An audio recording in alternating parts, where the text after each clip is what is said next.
एकीकडे देशात महागाई, दुष्काळ असे प्रश्न गंभीर होत चालले असताना सरकार गरिबांसाठी हर हात में फोन ही योजना आणतंय। या योजनेतून देशातील सुमारे 60 लाख कुटुंबांना मोबाईल देण्यात येणार आहे।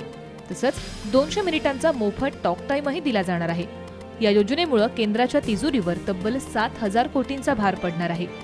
ही योजना म्हणजे सरकारी पैशांची उधळपट्टी आणि गरिबांशी केलेली थट्टा असल्याचं भाजपचे खासदार बलबीर पुंज यांनी म्हटलंय।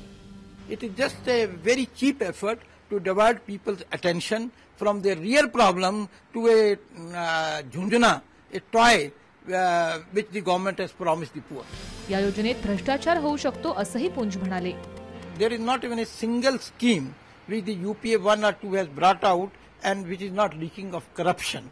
The government simply doesn't have machinery to implement any scheme which is the number of beneficiaries is running into millions and millions.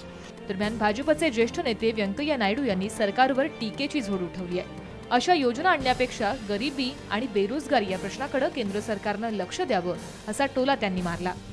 लोग देश भर में महंगाई के कारण से ग्रस्त है, उसको देखने के लिए सरकार के पास समय नहीं है। ये चीप ट्रिक्स प्ले करके जनता को गुमराहने के लिए प्रयास कर रहे सरकार। येत्या 15 ऑगस्टला पंतप्रधान डॉ. मनमोहन सिंग याबाबत घोषणा करण्याची शक्यता आहे। पंतप्रधान कार्यालय, नियोजन आयोग आणि दूरसंचार मंत्रालयाकडून या योजनेला अंतिम स्वरूप देण्याचं काम सुरू आहे।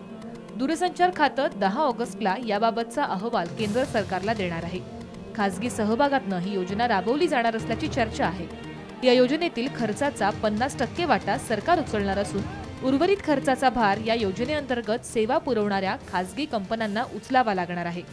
हर हात में फोन हे ऐकायला बरं वाटत असलं तरी घोषणेआधीच ही योजना वादात सापडली आहे। Bureau report, Saam Marathi.